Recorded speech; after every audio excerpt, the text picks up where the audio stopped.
শেষ সত্যের বিন্দুবনের বিনিময়ে আমরা এই মেলা রুখে দাঁড়াবো। এই বলে আমি আমার বক্তব্য শেষ করছি। আপনারা আপনাদের বিবেক বুদ্ধকে জাগ্রত করুন। শিক্ষিত হয়ে এরকম অশিক্ষিতের মতো কাজ করবেন না। সংস্কৃতির নামে অপসংস্কৃতি তৈরি করে সুনামগঞ্জের ঐতিহ্য, সুনামগঞ্জের আদর্শকে নষ্ট করবেন না। আপনাদের কাছে আমার অনুরোধ। আসসালামু আলাইকুম। সংগ্রামী সুনামগঞ্জবাসী, আমরা দেখতে পাচ্ছি আমাদের মানববন্ধনে ইতিমধ্যে উপস্থিত হয়েছেন সুনামগঞ্জের সর্বজন শ্রদ্ধ আলমদিন হযরত মাওলানা শেখ আব্দুল বশির হাফিজাহুল্লাহ। সম্মানিত সুনামগঞ্জবাসী, আমরা ইতিমধ্যেই শুনে আসছি এই মেলায় অশ্লীলতা করা হচ্ছে। আমরা তারই প্রতিবাদে আজকে আমরা এখানে মানববন্ধনে দাঁড়িয়েছি। সুপ্রিয় উপস্থিতি, এবারে আপনাদের সম্মুখে বক্তব্য রাখবেন ষোলগড় কলোনি এলাকায় সবচেয়ে ভুক্তভোগী যারা ষোলগড় কলোনি হাফিজি মাদ্রাসার সম্মানিত পরিচালক হাফিজ মুশাহিদ আলী। বক্তব্য রাখবেন হাফিজ মুশাহিদ আলী। আসসালামু আলাইকুম ওয়া রাহমাতুল্লাহি ওয়া বারাকাতুহু।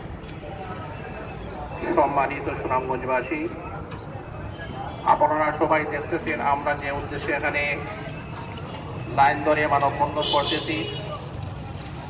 প্রথমেই আমার প্রশ্ন যে আমরা এই অশ্লীল কাজের জন্য মানববন্ধন করতে হবে কেন?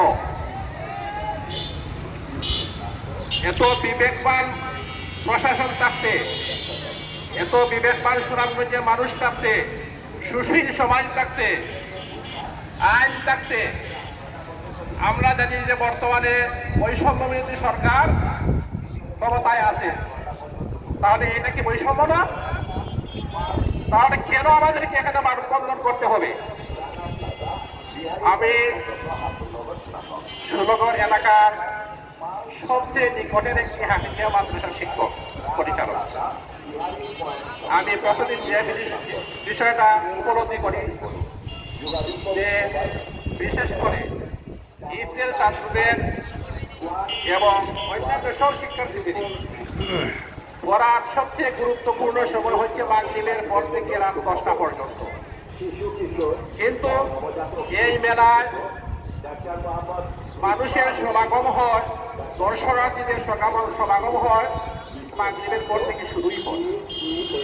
মাগরিবের পর থেকে যে শুরু হয়, কথা ছিল আমরা দেখেছি যে জেলা প্রশাসন যে শর্ত সাপেক্ষে মেলার অনুমোদন দিয়েছে, এটা আমাদের কাছে আছে, আমরা এটা সংগ্রহ করেছি। প্রশাসন যে শর্ত দিয়ে মেলার অনুমোদন দিয়েছে, যদি এই শর্তগুলো পালন করা হতো আমাদের কোনো আপত্তি ছিল না। কিন্তু সবচেয়ে কষ্টের বিষয় হচ্ছে যেটা যে আমাদের শিক্ষার্থীরা ঠিকমতো লেখাপড়া করতে পারতেছে না। সবচেয়ে গুরুত্বপূর্ণ যে সময়, এই সময়ে মেলার সবচেয়ে বেশি সমাগম হয়, মানুষের সমাগম হয় এবং অশ্লীল গান বাজনা সহ যত ধরনের গ্রহণযোগ্য নয় এমন ধরনের কাজ মেলাতে হয়। তো সবচেয়ে বেশি খারাপ লাগে আমার কাছে যে আমি এখানে থেকে তো শিক্ষার্থীদের পড়া আমি শুনতে পারি না। তারপর দেখা আছে অনুমোদনের মধ্যে রাত 10 ঘটিকার মধ্যে মেলা বন্ধ করতে হবে, কিন্তু এখানে দেখা যাচ্ছে যে তারা রাত 10 ঘটিকার পরে মাইকের মধ্যে লটারি টানে। এমন সব যে লটারি টানেন যে আশপাশের কেউ আসলে সাধারণভাবে এটা মেনে নিতে পারবে না। আমাদেরকে বারবার এই যে শব্দ দূষণে আমাদেরকে বারবার বাধাগ্রস্ত করে। তারপর যারা শিক্ষিত সমাজ আছে সবাই মানবাধিকার বলে স্লোগান দেন। এই যে মাঠে, খেলার মাঠে মেলা হচ্ছে, বর্তমানে যে মৌসুম চলতেছে এটা কি খেলাধুলার মৌসুম না?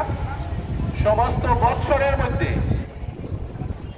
এই বসন্ত সিজন ছাড়া, বসন্ত মৌসুম ছাড়া আর তো ভালো খেলার কোনো মৌসুম নাই।